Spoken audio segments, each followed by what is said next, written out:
MediaTelecom. We are now in Barcelona in the Mobile Congress, and we have with us Mr.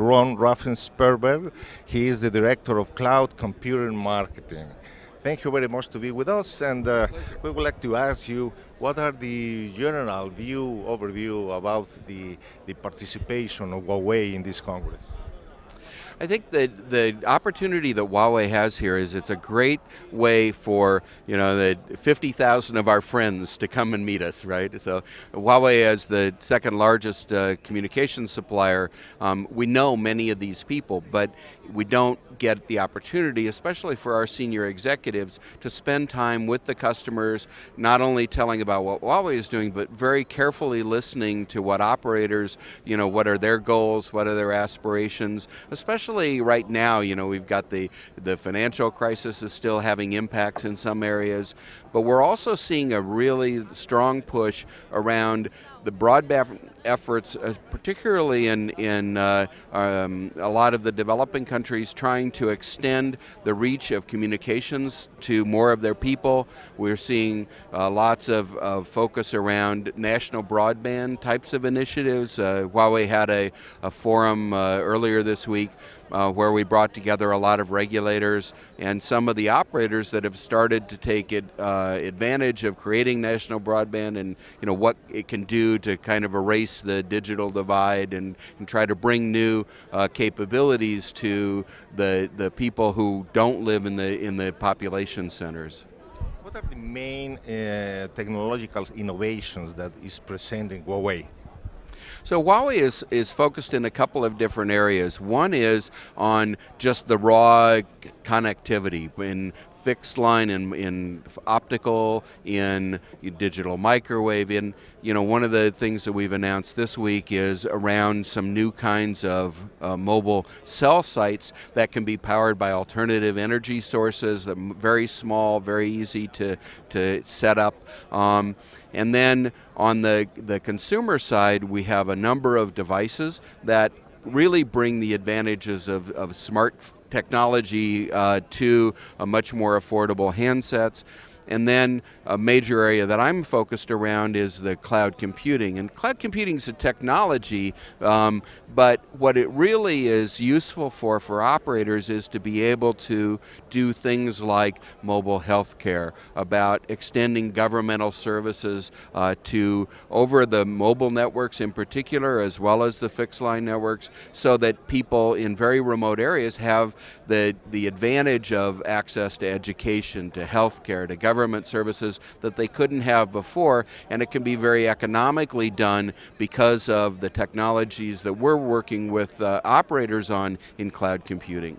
Can you elaborate more about these health and education applications? Sure. In the area of healthcare, there are a lot of initiatives that are starting to put mobile data connectivity into very easy to use healthcare devices, either used by, like a nurse, or even used by the patients themselves, that can then use the mobile broadband network to be able to communicate information back to somewhere. And so the somewhere is really the kind of cloud, so the ability to store lots of information, to do very extensive analysis. One of the challenges for healthcare is to spot trends that are happening in people's health. If you have the massive computing and storage capabilities of cloud, you can start to extend those advantages to the remote areas.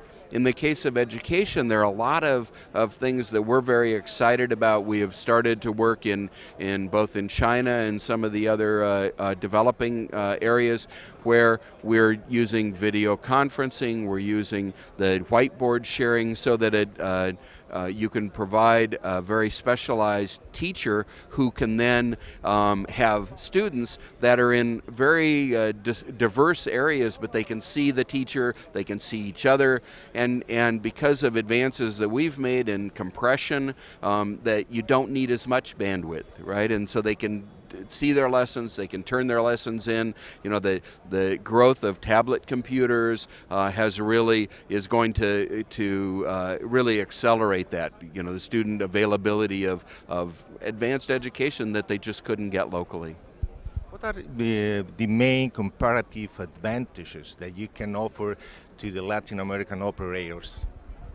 So what we're seeing in the Latin America in particular is that they want to take a regional approach. So historically, a lot of the operators have been very focused around individual countries, and that really limits their ability to invest and be able to make it a wide offering of capabilities. But with the cloud architectures that we're pioneering, that it can be geographically distributed, the operators have the opportunity to be able to, unify the availability, so they don't have to spend money in every single country, but they can comply with the rules of each country about, maybe certain information has to stay within that country, because of privacy rules about citizen information. But they can have a backbone cloud architecture that brings the advantages of cloud computing to a region. So I think that what we're seeing in Latin America is really a focus around regional as opposed to individual country.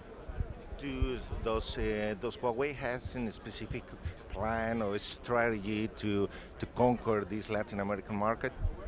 We do, but if I told you, then they'd have to kill me. So, but our goal really is primarily working with the operators, with the government agencies, with the regulators in being able to, extend the benefits of mobile data, fixed line data, and cloud computing and smarter devices. How could the region governments could contribute to promote investments as a company like Huawei? Well, I think it's not so much about us, it's really about the operators. So I know that there have been some speeches this week from some of the operators that are involved in Latin America about the availability of spectrum so that we can, extend the broadband communications to more of the citizens in a more economical fashion, how regulators can help in this. And so Huawei, is involved in trying to bring everyone together, but it's really the operators and the regulators that need to take the biggest steps. Well, thank you very much, Mr. Raffensperger. We wish you a lot of luck here with all the operators. As an American, I have a lot of affinity for the Mexico and Latin America, and enjoy spending time there, and enjoy seeing the changes that are coming about, and I hope to continue to see that. You send a greeting to our audience in Latin America for Media Telecom. Yeah. Well, thank you very much, and please be aware that Huawei is working very hard with your local operators to provide new services that will bring you a lot of exciting stuff in the future.